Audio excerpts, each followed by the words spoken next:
The remote start operating range is approximately 60 meters from the vehicle.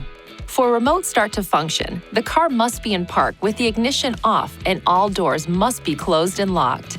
Laws in some communities and states may restrict or forbid the use of remote starters or require a person using remote start to have the vehicle in view. Check local regulations for any requirements.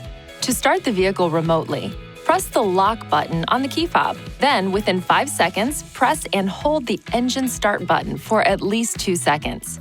The engine will start, the parking lights will turn on, and the automatic heater and air conditioning system will begin heating or cooling the vehicle, depending on the outside temperature, the in-car temperature, and the last user mode. During this period, the heater and air conditioning display and buttons will not operate until the ignition switch is turned on. The engine will run for 10 minutes and then turn off. To extend the time for one additional 10-minute period, press the lock button on the key fob, then press and hold the engine start button for at least 2 seconds. Runtime will be calculated as follows. The first 10-minute runtime will start when the remote start function is performed.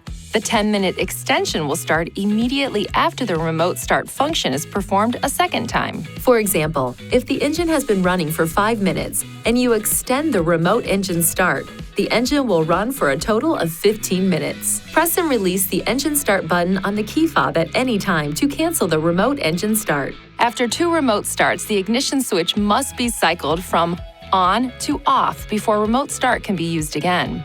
To start driving after using remote start, apply the brake pedal and press the ignition switch.